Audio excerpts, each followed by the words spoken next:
விஜய் தான் முதல்வர் வேட்பாளர்ன்றதுல சந்தேகமே இல்லை. கூட்டணிக்கு நாங்கள் தான் தலைமை.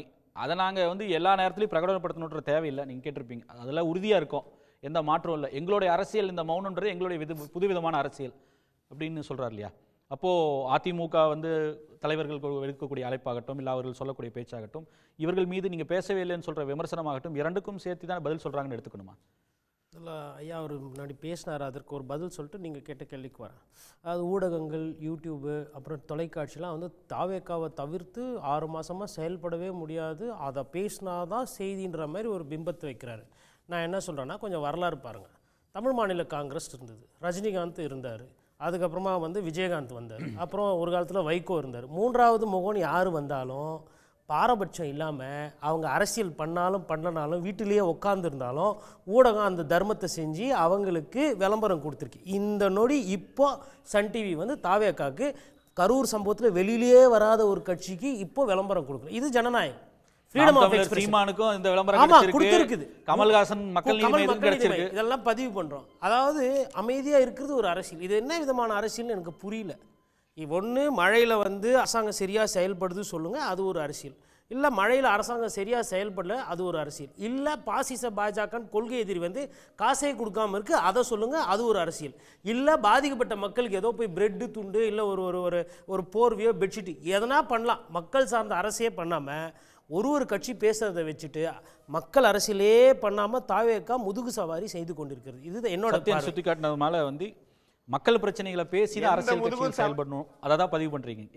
முடிச்சிடறேன் நான். ரெண்டாவது, இப்போ நீங்கள் கேட்ட அந்த கேள்வி, இதில் வந்து டிடிவி தினகரன் அவர்களோட ஒரு ஒரு ஒரு ஒரு முடிவுக்கு அவர் வரார். அதை வந்து நான் பாராட்டுறேன். என்னென்னா, ஃபஸ்ட்டு 2021 அவர் என்ன பண்ணார்னா, திமுக அணி வெற்றி பெறத்துக்கு உதவி பண்ணியிருக்கார், எதிர்க்கிற மாதிரி இருந்து. ஆனால் ரிசல்ட் என்ன ஆச்சுன்னா, திமுக தனி மெஜாரிட்டியில் அழகாக வெற்றி பெற்றது. இவர் வந்து அதிமுக ஓட்டை பிரித்தார் 2021. 2021 அமித்ஷா வந்து இவங்களோட சேர்த்துக்குங்கன்னு சொல்லி பேச்சுவார்த்தை நடத்தினாரு. மறுதளிச்சது யாரு? எடப்பாடி பழனிசாமி தான். அதாவது டிடிவியை வந்து இவர்தான் வந்து சாதகமா வேலை செஞ்சாரு. நீங்க சொல்றது கரெக்ட். அதாவது நான் பெரிய ஆளா நீ பெரிய ஆளையான்னு சொல்லி அவங்களுக்குள்ள போட்டி போட்டு திமுகன்ற ஒரு பெரிய கட்சி திருப்பி ஆட்சிக்கு அழகா வர்றதுக்கு ஒரு விஷயம் நடந்து முடிஞ்சிச்சு. இல்ல அதுல பாயிண்ட் வந்து அதுல இவரை டிடிவியை மட்டும் குறை சொல்ல முடியாது. அவர் வந்து அமமுகவை உங்களோட இணைந்து பயணிக்கக்கூடிய அந்த என்டிஏ கூட்டணியில பயணிக்கிறதுக்கு தான் தயாரா இருந்தார். அரசியல்ல ஒரு கத்தியில ஒரு உரையில ஒரு கத்தி தான் இருக்க முடியும். கூட்டணிக்கு தான் அவர் கட்சியில வந்து சேரணும், கட்சியில வந்து சேரல.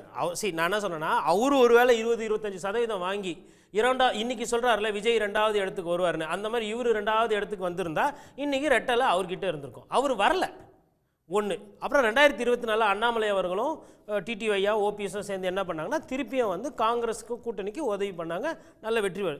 இப்போவும் அவங்க என்ன பண்ணுறாங்கன்னா, இப்போ விஜய் கிட்ட போயிருக்காங்க. விஜயை வச்சு 2026 அவங்களோட நோக்கம் என்னன்னா, எடப்பாடி பழனிசாமி ஒரு பொருளாக இருக்கக்கூடாது, அவர் வந்து 2வது இடமோ இல்லை எதிர்கட்சியோ இல்லை முதலமைச்சரோ வந்து விடக்கூடாது. அவங்களோட நோக்கம் என்பது இது இது இது வந்து இபிஎஸ் தான். இதுல வந்து 2026 நாங்க கூட்டணி வந்து ஏடிஎம்கே தான். அதுக்கு நாங்க என்ன எந்த எல்லைக்கு வேணா போவோம். அதாவதுங்க, ஒரு காலத்துல இவர் ஆர்கே நகர் இடைத்தேர்தலில் ஜெயிச்சப்போ என்ன பேச போறோம்னா, இவர் வந்து டிடிவி சார் வந்து முதலமைச்சரையும் எதிர்க்கிறாரு, ஸ்டாலின் ஐயாவையும் எதிர்க்கிறாரு, எடப்பாடியையும் எதிர்க்கிறாரு, மோடியையும் எதிர்க்கிறார். ஒரு தமிழர் வந்து இன்னைக்கு சூப்பராக நிற்கிறாரு அப்படின்னு சொன்ன அவர், இனிமேல் அவர் தான் முதல்வர் வேட்பாளர், இனிமேல் அதிமுக ஃபியூச்சர் அவருன்னு அவர் அந்த எலெக்ஷன் கமிஷன் பெட்டிஷன் போனவொன்னே அப்போ போய் பிஜேபியில் சேர்ந்தார். அதுக்கப்புறமா பார்த்தீங்கன்னா அவரது இறங்கு முகம்தான்.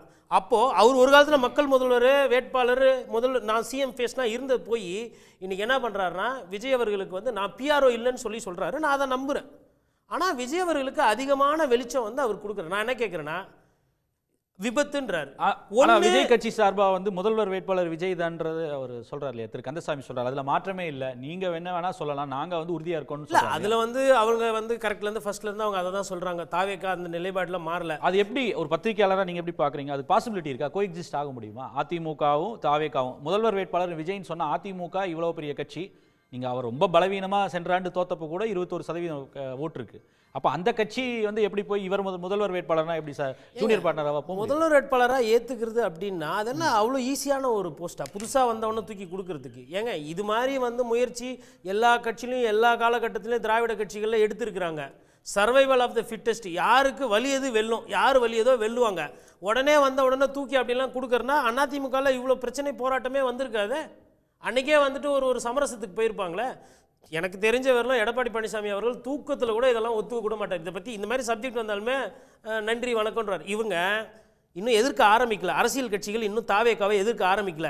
இவங்க நினச்சிக்கிட்டு இருக்கிறாங்க எதிர்க்க ஆரம்பிச்சிட்டாங்கன்னு. ட்ரெய்லர் தான் போயிட்டு இருக்குது, இன்னும் படம் ரிலீஸே ஆகல. அரசியல் படம் அழைப்பு விடுறதா வந்துருது இல்லையா? அழைப்பு விடுறாங்க. இப்போ இவங்க அமைதி காக்குறாங்க இல்லைங்களா, மௌனமா இருக்காருல்ல விஜய். இது அவர் பலம் நினைச்சிட்டு இருக்காரு. இது பொங்கலுக்கு மேல பலவீனமா போயிடும். அதுக்கப்புறம் என்ன பண்ணுவாங்க அவங்க ஒரு ஸ்டேஜில் வந்து ஒரு இது நடக்கலைன்னு வச்சுக்கோங்க, அந்த முதல்வர் அவர் சொல்ற போல முதல்வர் வேட்பாளராக விஜய் தான் அப்படின்றது இருக்கு அப்படின்னா, நிச்சயமா நீங்க சொல்வது போல திரு எடப்பாடி பழனிசாமி அவரால் ஏற்றுக்கொள்ள முடியாதுன்னா, இந்த கூட்டணி நடக்கலைன்னா இவ்வளவு மொமெண்டம் இருக்குல்ல, விஜய் வந்துருவார்னு சொல்லிட்டு அந்த ஹைப் கொடுக்கறது அதிமுகவுக்கு ஒரு பாதகமா போயிடாதா? அது பாதகமாக போகிறதுக்கு வாய்ப்பு இருக்கலாம். அதே நேரத்தில் அது சாதகமாகவும் மாறலாம். ஏன்னா தேர்தல் வந்துட்டு கடைசியில் வந்து 2 கட்சிக்கு தான் போட்டி, திமுகவுக்கும் அதிமுகவுக்கும் தான் போட்டின்றதை நான் ஒரு பத்திரிகையாளராக உணர முடியுது, நான் பார்க்குறேன். 3வது 4வது கட்சிக்கு போட்டி நடக்குது. அது வந்து தாவேக்காக்கும் நாம் தமிழர் கட்சிக்கும் நடக்குன்ற மாதிரி தான் நான் பார்க்குறேன்.